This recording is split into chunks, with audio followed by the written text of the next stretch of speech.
إن الحمد لله نحمده ونستعينه ونستغفره ونعوذ بالله من شرور أنفسنا ومن سيئات أعمالنا. من يهده الله فلا مضل له ومن يضلل فلا هادي له، وأشهد أن لا إله إلا الله وحده لا شريك له، وأشهد أن محمدا عبده ورسوله. يا أيها الذين آمنوا اتقوا الله حق تقاته ولا تموتن إلا وأنتم مسلمون. يا أيها الناس اتقوا ربكم الذي خلقكم من نفس واحدة وخلق منها زوجها وبث منهما رجالا كثيرا ونساء، واتقوا الله الذي تساءلون به والأرحام إن الله كان عليكم رقيبا. يا أيها الذين آمنوا اتقوا الله وقولوا قولا سديدا يصلح لكم أعمالكم ويغفر لكم ذنوبكم، ومن يطع الله ورسوله فقد فاز فوزا عظيما. أما بعد فإن أصدق الحديث كتاب الله، وأحسن الهدي هدي محمد صلى الله تعالى عليه وسلم، وشر الأمور محدثاتها وكل محدثة بدعة وكل بدعة ضلالة. أعوذ بالله من الشيطان الرجيم. فإن آمنوا بمثل ما آمنتم به فقد اهتدوا وإن تولوا فإنما هم في شقاق فسيكفيكهم الله وهو السميع البصير.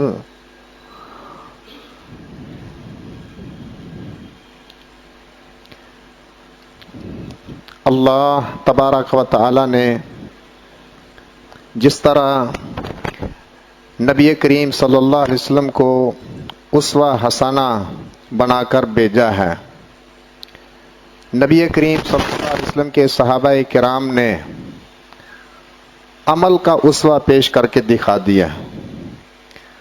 اصل چیز اطاعت ہی ہے، اطاعت کے بغیر کچھ نہیں۔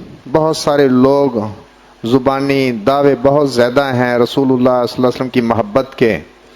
آج چند چیزیں مختصر فرصت میں آپ حضرات کے سامنے میں نے صحابہ کرام کے حوالے سے ذکر کرنی ہے کہ جب ان کے سامنے رسول اللہ صلی اللہ علیہ وسلم کا فرمان آ جاتا تھا تو وہ کس طرح عمل پیرا ہونے والے ہوتے تھے۔ بظاہر خواہ بہت بڑا نقصان دنیاوی اعتبار سے نظر آتا تھا، لیکن رسول اللہ صلی اللہ علیہ وسلم کے فرمان کے بعد وہ بالکل اطاعت کرنے والے ہوتے تھے، اپنی رائے کو چھوڑ دینے والے، نقصان برداشت کر دینے والے۔ سب سے پہلے میں ذکر کر رہا ہوں صحیح بخاری سے رسول اللہ صلی اللہ علیہ وسلم کے ربیب جن کا نام ہے عمر بن ابو سلمہ، ان کی والدہ محترمہ ام المومنین ام سلمہ رضی اللہ عنہ سے رسول اللہ صلی اللہ علیہ وسلم کی شادی ہو گئی تھی، ام المومنین ام سلمہ۔ تو یہ رسول اللہ صلی اللہ علیہ وسلم کے زیر پرورش تھے۔ فرماتے ہیں کانت یدی تتیش فی الصحفہ، صحیح بخاری کے اندر یہ حدیث موجود ہے کہ میرا ہاتھ برتن میں ادھر ادھر حرکت کرتا تھا، کچھ چیز ادھر سے اٹھائی کوئی ادھر سے اٹھائی۔ رسول اللہ صلی اللہ علیہ وسلم نے کیا تعلیم دی؟ سم اللہ وکل بیمینک وکل مما یلیک، اللہ کا نام لے کر کھاؤ بسم اللہ پڑھ کے، اور اپنے داہنے ہاتھ سے کھاؤ اور اپنی طرف سے کھاؤ۔ فرماتے ہیں فما زالت تلک طعمتی بعدو، اس کے بعد میرے کھانے کا طریقہ یہی بن گیا۔ چھوٹا بچہ ہے، ایک دفعہ سکھا دی ہے بات، تعلیم دے دی ہے۔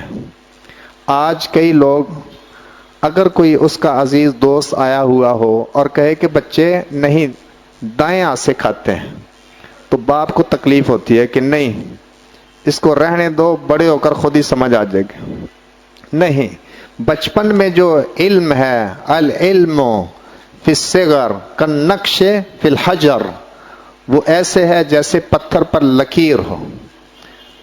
تو وہ بچپن کی تعلیم دی ہوئی سید دو عالم محمد رسول اللہ صلی اللہ علیہ وسلم کی کہ بسم اللہ پڑھ کے کھاؤ، اپنی طرف سے کھاؤ اور داہنے ہاتھ سے کھاؤ، زندگی بھر کا معمول بن گیا۔ اور دوسری بات ذکر کر رہا ہوں صحیح مسلم سے، اس کے راوی سیدنا عبداللہ بن عباس رضی اللہ عنہما ہیں۔ ایک آدمی کے ہاتھ میں رسول اللہ صلی اللہ علیہ وسلم نے سونے کی انگوٹھی دیکھی، اسے پکڑا، فَنَزَعَهُ فَطَرَحَهُ، اسے اتار کر پھینک دیا اور فرمایا یَعْمِدُ أَحَدُكُمْ إِلَى جَمْرَةٍ مِّن نَّارٍ فَيَجْعَلُهَا فِي يَدِهِ، تم میں سے کوئی آگ کے انگارے کی طرف قصد کرتا ہے اور اسے اپنے ہاتھ میں ڈال لیتا ہے۔ جب رسول اللہ صلی اللہ علیہ وسلم وہاں سے تشریف لے گئے، اس آدمی سے کہا گیا خذ خاتمک انتفع بہ، اپنی انگوٹھی پکڑ لو، اس سے فائدہ اٹھا لو۔ پہننے کے علاوہ اور بھی تو کئی فوائد ہیں۔ مرد کے لیے سونا حرام ہے، لیکن وہ گھر میں تو استعمال ہو سکتا ہے، خواتین استعمال کر سکتے ہیں، اس کو بیچ کر پیسے ہاتھ میں آ سکتے ہیں۔ جب اسے کہا گیا کہ اپنی انگوٹھی پکڑ لو، انتفع بہ، اس سے فائدہ اٹھاؤ، تو اس نے کیا کہا؟ لا واللہ لا آخذہ وقد طرحہ رسول اللہ صلی اللہ علیہ وسلم، واللہ جب رسول اللہ صلی اللہ علیہ وسلم اسے پھینک چکے تو میں اسے کبھی بھی نہیں پکڑوں گا۔ وہ انگوٹھی سونے کی پکڑنے کے لیے تیار نہیں، کیونکہ رسول اللہ صلی اللہ علیہ وسلم نے اتار کر اسے کیا کر دیا؟ پھینک دیا۔ آج بہت سارے نوجوان، ان کو اگر کہا جائے کہ سونے کی انگوٹھی ناجائز ہے، لیکن وہ اتارنے کے لیے تیار نہیں کہ ساس نے ڈالی ہوئی ہے، فلاں عزیز نے ڈالی ہوئی ہے، فلاں عزیزہ نے ڈالی ہوئی ہے۔ لیکن سید دو عالم رسول اللہ صلی اللہ علیہ وسلم کا فرمان کیا ہے؟ کیا تم میں سے کوئی آدمی آگ کے انگارے کی طرف قصد کرتا اور اسے اپنے ہاتھ میں ڈال لیتا ہے؟ تیسری بات صحیح مسلم سے ابن عمر رضی اللہ عنہما کے حوالے سے ذکر کر رہا ہوں، فرمایا مررت علی رسول اللہ صلی اللہ علیہ وسلم، میں رسول اللہ صلی اللہ علیہ وسلم کے پاس سے گزرا، وفی ازار استرخاء، اور میرے تہبند میں ڈھیلا پن تھا، چادر لٹک جاتی ہے، ٹخنے سے نیچے ہو جاتی، اپنا تہبند اوپر اٹھاؤ، کہتے ہیں پہلے اوپر اٹھانا چاہیے، آپ نے پھر فرمایا زد اور اوپر ہو، پہلے اور اوپر ہو، فما زلت اتحراها بعد، اس کے بعد میں ہمیشہ اس کی تفکر اور جستجو میں رہتا ہوں کہ یہ نیچے نہ۔ پوچھنے والے نے پوچھا الى این، کہاں تک اٹھانے کا آپ کو کہا تھا، یا کہاں تک آپ گناہ کرتے ہیں؟ فرمایا انصاف الساقین، نصف پنڈلیوں تک۔ تو یہ اصل جگہ ہے مرد کے کپڑے کی، نصف پنڈلی۔ اجازت کہاں تک ہے؟ ٹخنا ننگا رہے۔ حدیث سنائی جا رہے پیارے پیغمبر صلی اللہ علیہ وسلم کی کہ جو ٹخنے سے نیچے ہے وہ آگ میں ہے، ماننے کے لیے تیار نہیں بہت سارے لوگ۔ لیکن یورپ کی نکالی میں بعض موسم میں آپ دیکھیں گے موٹر سائیکلوں پر نوجوان گھومتے پھرتے ہیں اور ان کی نکریں جو ہیں وہ گھٹنے سے اوپر ہوتی۔ چوتھی بات کیا ہے؟ صحیح مسلم سے عبد الرحمن بن وعلہ جو مصر سے تعلق رکھتے ہیں، عبداللہ بن عباس سے مسئلہ پوچھا، انگور سے جو جوس نکالا جاتا ہے پھر اسے شراب بناتے ہیں، تو ابن عباس نے کہا رضی اللہ عنہما، ایک آدمی نے رسول اللہ صلی اللہ علیہ وسلم کو شراب کا مشکیزہ پیش کیا، تو رسول اللہ صلی اللہ علیہ وسلم نے اس سے فرمایا حل علمت ان اللہ حرمها، کیا جانتے ہو کہ اللہ نے اسے حرام کر دیا ہے؟ وہ کہنے لگا نہیں۔ اب اس آدمی نے کسی دوسرے آدمی سے کوئی سرگوشی کی، آہستہ آہستہ بات کی، رسول اللہ صلی اللہ علیہ وسلم نے اس سے پوچھا بما ساررتا، اس سے کیا خفیہ بات کی ہے؟ وہ آدمی کہنے لگا امرتہ ببیعہا، میں نے اسے کہا ہے کہ اسے بیچ دو، اسے بیچ دو۔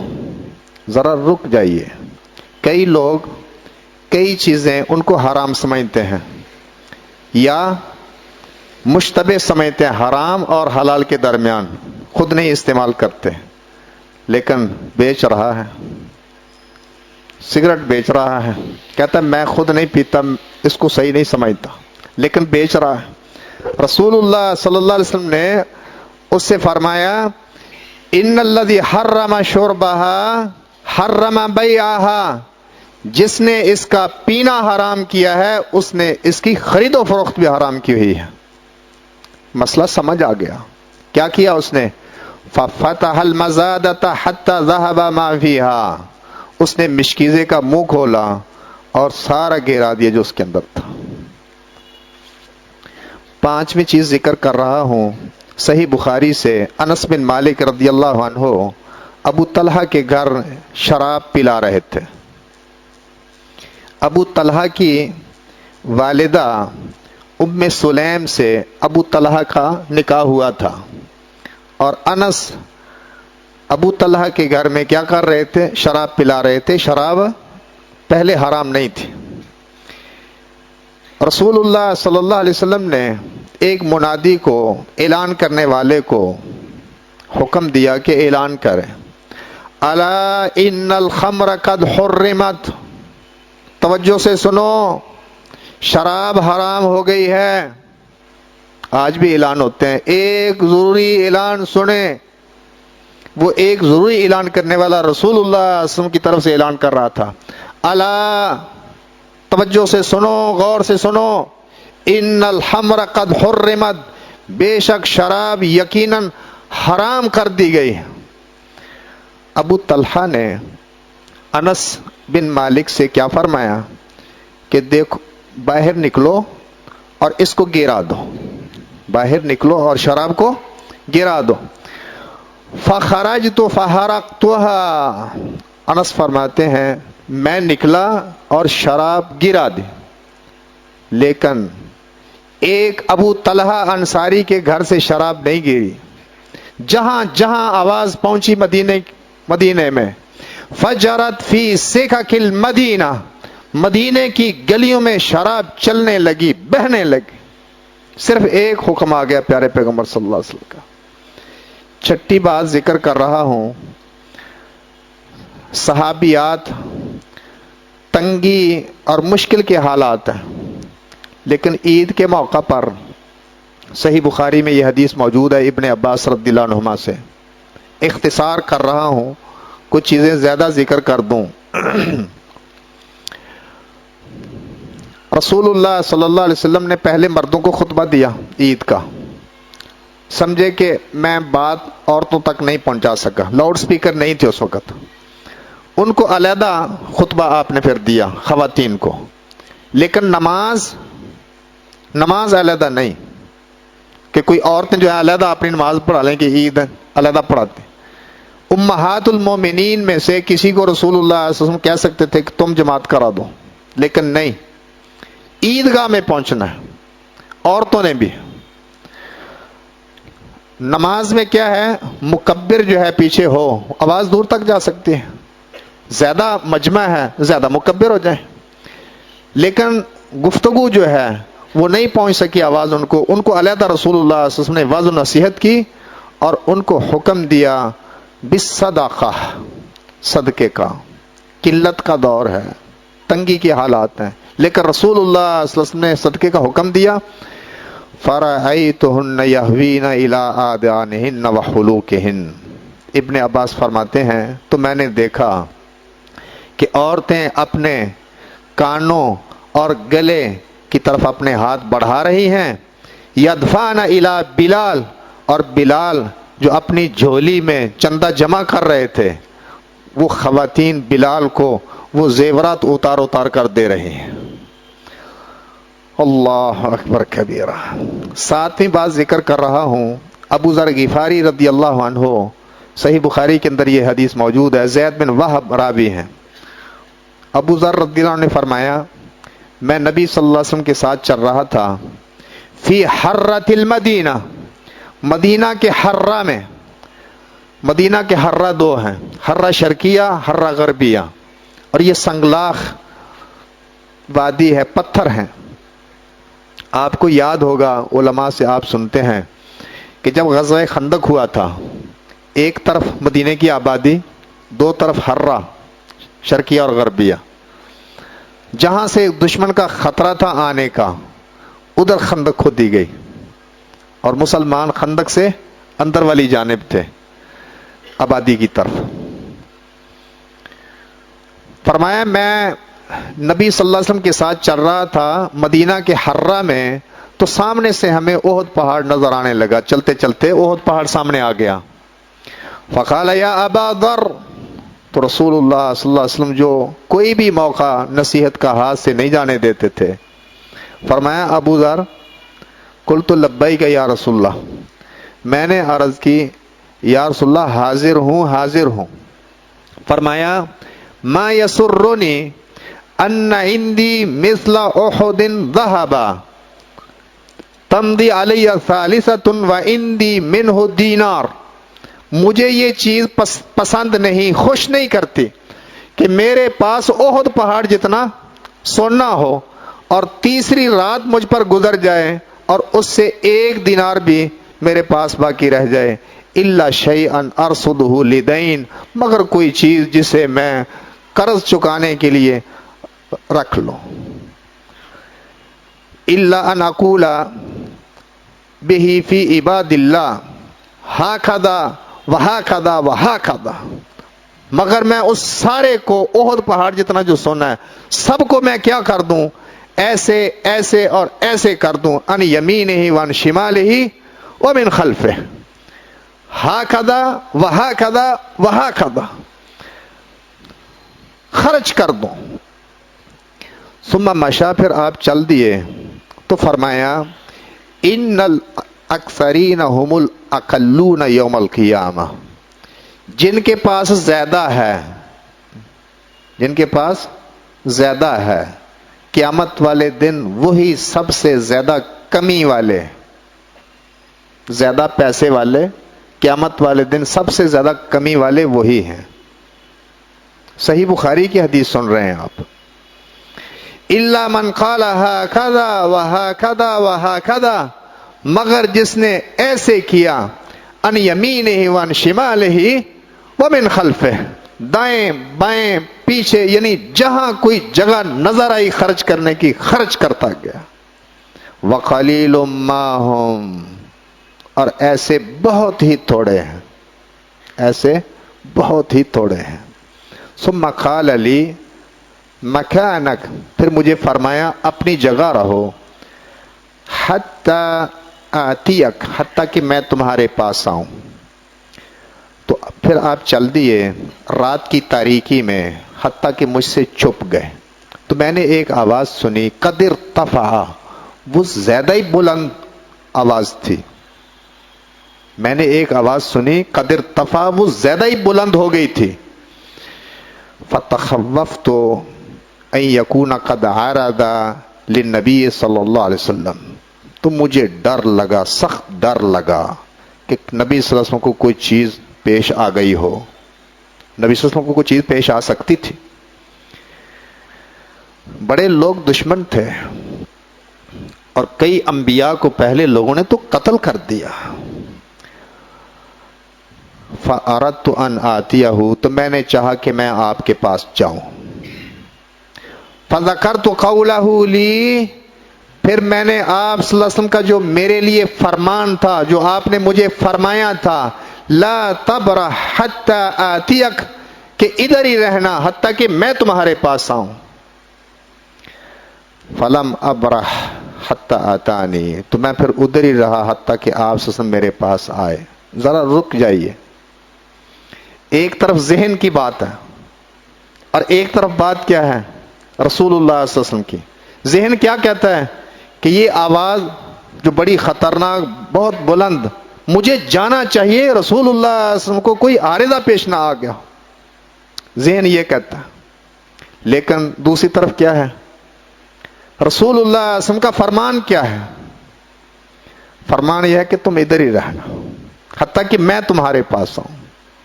آئے، میں نے کہا یا رسول اللہ میں نے ایک آواز سنی تھی، میں تو ڈر گیا، پھر میں نے وہ آپ سے ذکر کی تو آپ نے فرمایا وَهَلْ سَمِعْتَ، تم نے وہ آواز سنی تھی؟ میں نے کہا جی۔ فرمایا ذاک جبریل اتانی، وہ جبریل تھے میرے پاس آئے۔ تو انہوں نے کہا من مات من امتک، تمہاری امت سے جو فوت ہو جائے لا یشرک باللہ شیئا دخل الجنہ، اللہ کے ساتھ کسی کو شریک نہ ٹھہراتا ہو جنت میں داخل ہوگا۔ میں نے کہا وَإِن زنا وَإِن سرق، خواہ اس نے بدکاری کی ہو خواہ اس نے چوری کی ہو۔ قال وَإِن زنا وَإِن سرق، جبریل نے کہا خواہ اس نے بدکاری کی ہو خواہ اس نے چوری کی ہو۔ آٹھویں بات، ماکل بن یسار رضی اللہ عنہ، ان کی ہمشیرہ کے حوالے سے صحیح بخاری میں حدیث موجود ہے۔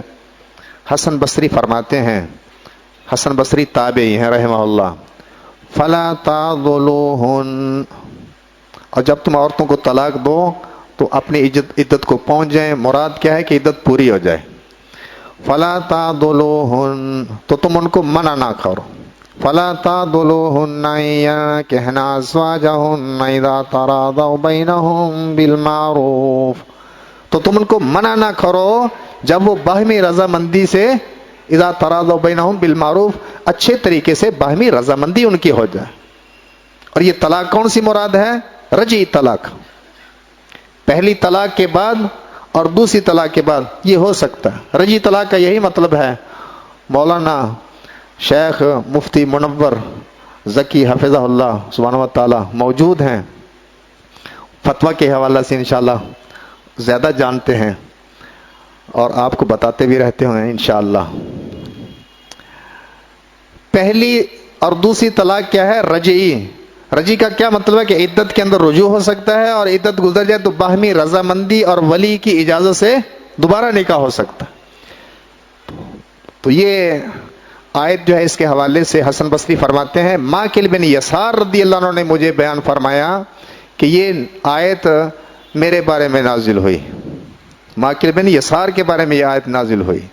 کہا میں نے اپنی ہمشیرہ کی شادی ایک آدمی سے کی تو اس نے اسے طلاق دے دی، پھر حتیٰ کہ جب اس کی عدت ختم ہو گئی تو وہ آیا پیغام نکاح دیتا تھا کہ مجھے رشتہ چاہیے۔ میں نے اس سے کہا میں نے تیری شادی کی، زوجتک و فرشتک و اکرمتک، میں نے تیری اپنی بہن کے ساتھ شادی کی، میں نے اس کو تیرے لیے فراش بنایا اور میں نے تیرا اکرام کیا، تیری عزت کی، فطلقتھا، تو تو نے اسے طلاق دے دی، پھر تو آ گیا پیغام نکاح اس کا دینے کے لیے، لا واللہ لا تعود الیک ابدا، نہیں اللہ کی قسم وہ کبھی بھی تمہاری طرف نہیں پلٹے گی۔ وکان رجلا لا باس بہ، بندہ ویسے ٹھیک تھا، بندہ ویسے ٹھیک تھا۔ وکانت المرأة تريد ان ترجع الیہ، بی بی بھی چاہتی تھی کہ دوبارہ اس کی طرف پلٹ جائے، لیکن کیا مسئلہ ہے؟ غیرت کا مسئلہ کہ نہیں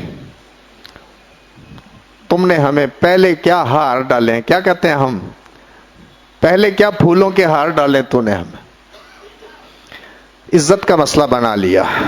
لیکن کیا ہوا؟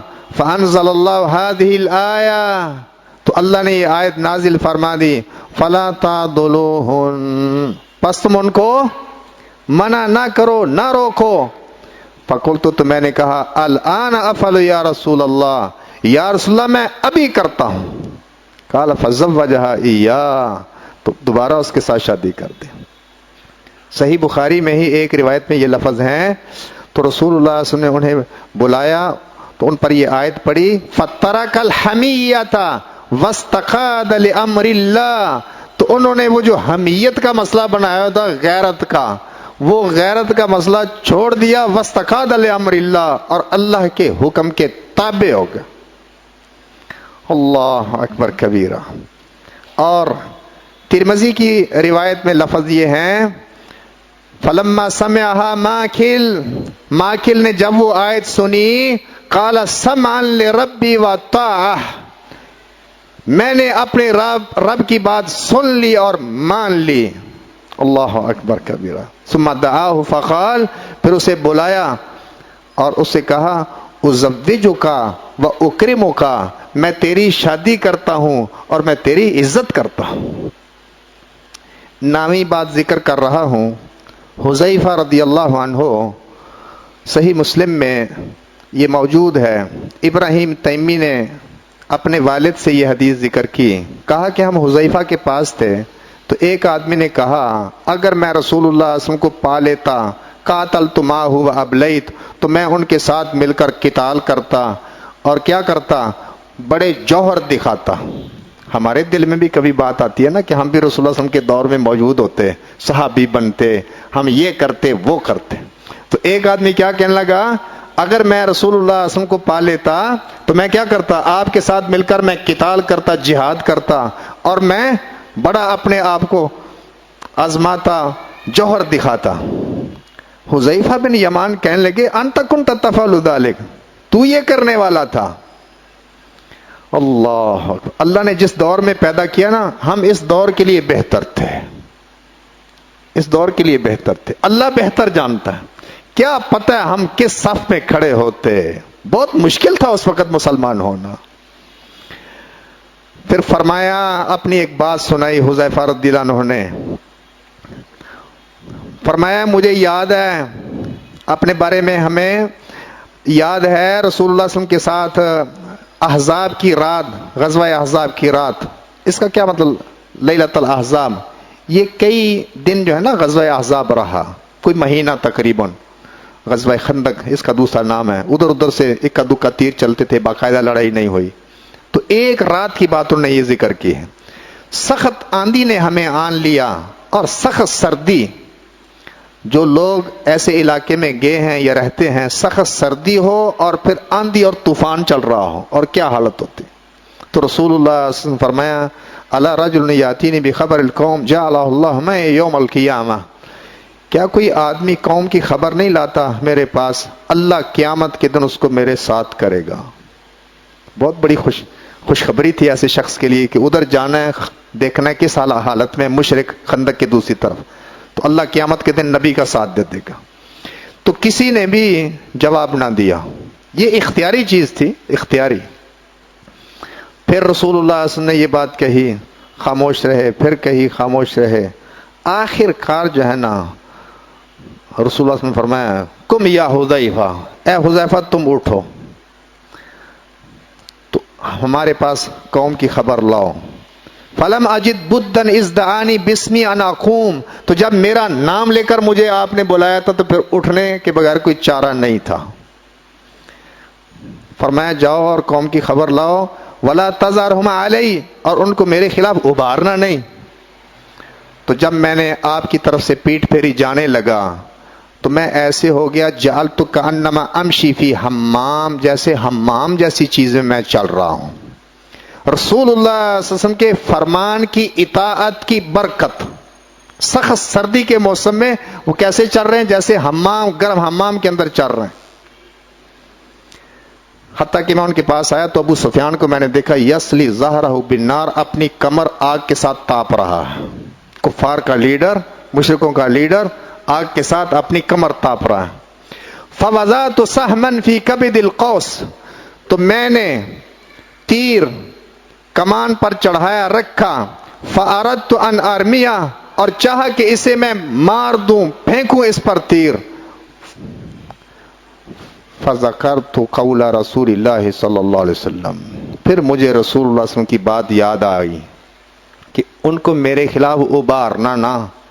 وَلَوْ رَمَيْتُهُ لَأَصَبْتُهُ، اور اگر میں اس کو مارتا نا تو اسے میں نے لگا دینا تھا. کفار کا بہت بڑا لیڈر، جو سب سے بڑا لیڈر تھا، جس نے اتنے جتھے جمع کیے تھے مدینے کے خلاف، حلہ بولا تھا، وہ نشانے پر تھا. لیکن ایک ذہن کی بات ہے کہ لگا دوں، چڑھایا بھی تیر. ایک طرف بات کیا ہے، رسول اللہ صلی اللہ علیہ وسلم کی، نہیں مارا، واپس آیا اسی طرح جیسے حمام جیسی چیز میں چل رہا ہوں. تو جب میں آپ کے پاس آیا، قوم کی خبر دی اور میں فارغ ہو گیا تو مجھے سردی لگنی شروع ہو گئی.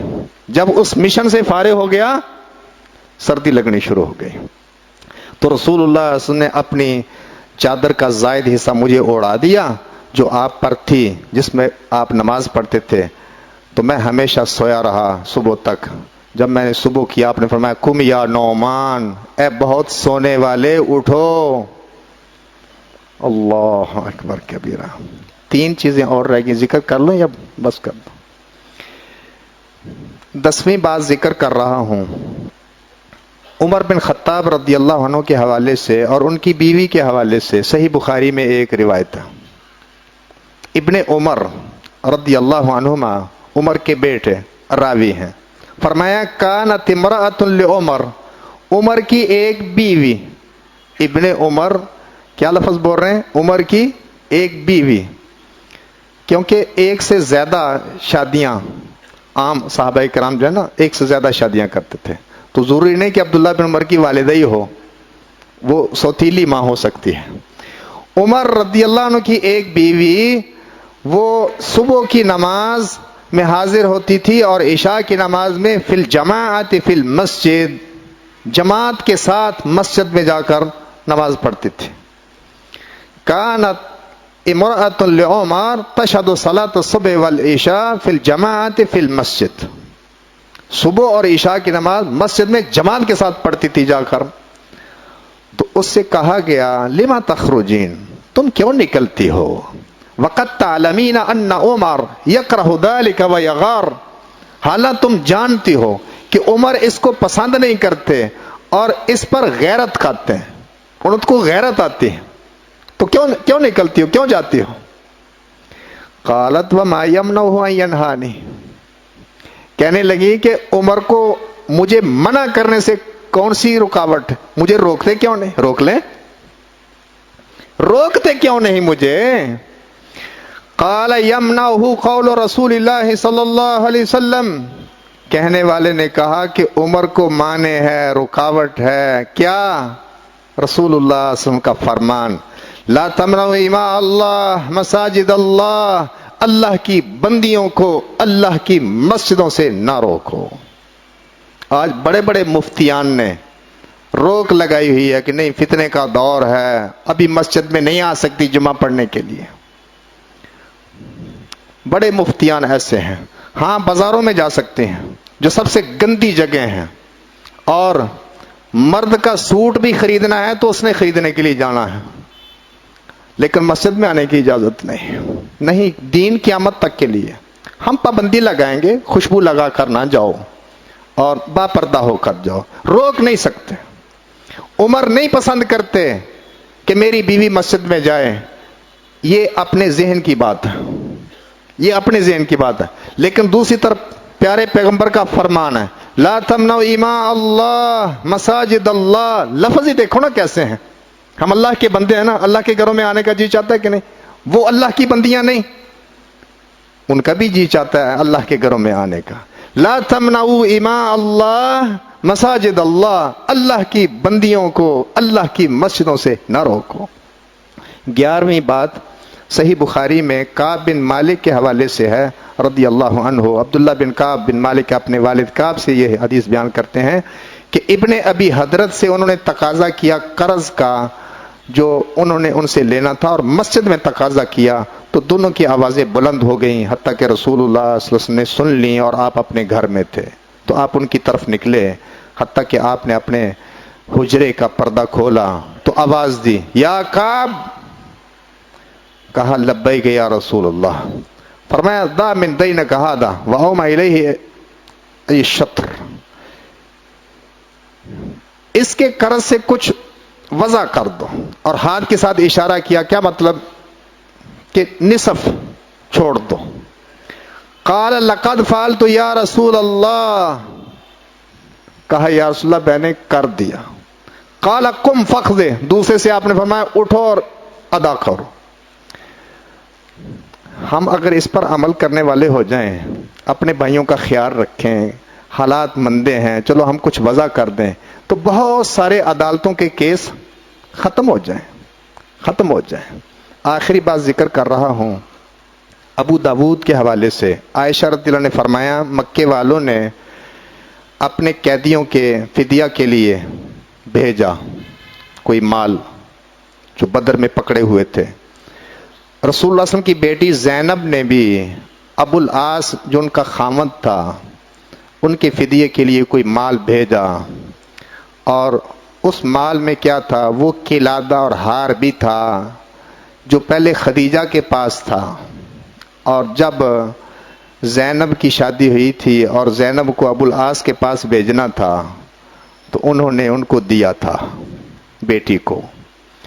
تو جب رسول اللہ صلی اللہ علیہ وسلم نے وہ قلادہ دیکھا نا، ہار دیکھا، خدیجہ والا ہار، رق لہا رقۃ شدیدہ، تو سخت نرمی والی آپ کی جو ہے نا وہ طبیعت بڑی ہو گئی، اور فرمایا ان رأیتم ان تطلقوا لها اسیرها وتردوا علیها الذی لها، اگر تم سمجھو کہ اس کے قیدی کو، میرے بیٹی کے قیدی کو آزاد کر دو اور جو اس نے بھیجا وہ بھی اسے واپس کر دو، تو صحابہ نے کہا ٹھیک ہے۔ یہ نہیں کہا یا رسول اللہ یہ واجب ہے، امر وجوب کے لیے ہے کہ استحباب کے لیے ہے کہ کس کے لیے، لازمی طور پر کرنا ہے یا اختیار؟ قالوا نعم، اللہ اکبر کبیرہ۔ شاعر کہتا ہے فتشبہوا ان لم تکونوا مثلہم، فتشبہوا ان لم تکونوا مثلہم ان التشبہ بالکرام فلاح۔ مشابہت اختیار کر لو، اگر تم ان جیسے نہیں تو کوشش کرو ان کی مشابہت کی کوشش ہی کرو۔ ان التشبہ بالکرام فلاح، عزت دار لوگوں کی مشابہت کرنے میں بھی کامیابی ہے۔ یہ نہیں نمازیں پڑھ کے کربلا والے، کئی لوگوں سے کہو نماز پڑھو، کہتے ہیں نمازیں پڑھ کے کربلا والے، کوشش تو کریں نا، انہوں نے جو کام کیے ہیں۔ تو شروع میں نے آیت پڑھی فَإِنْ آمَنُوا بِمِثْلِ مَا آمَنْتُمْ بِهِ فَقَدِ اهْتَدَوْا، پس اگر وہ ایمان لائے اس طرح کا جس طرح ہے نبی کے صحابہ تم ایمان لائے، فَقَدِ اهْتَدَوْا، پس تحقیق وہ کامیاب ہو گئے، ہدایت پا گئے۔ تو نبی کریم صلی اللہ علیہ وسلم اسوہ ہیں، اور اطاعت میں ہمارے لیے بہترین نمونہ صحابہ کرام ہیں۔ اللہ تعالیٰ مجھے اور آپ کو حق بات سمجھنے اس پر عمل پر ہونے کی توفیق عطا فرمائے۔ اقول قولی ھذا واستغفر اللہ لی ولکم ولسائر المسلمین واستغفروہ انہ ھو الغفور الرحیم۔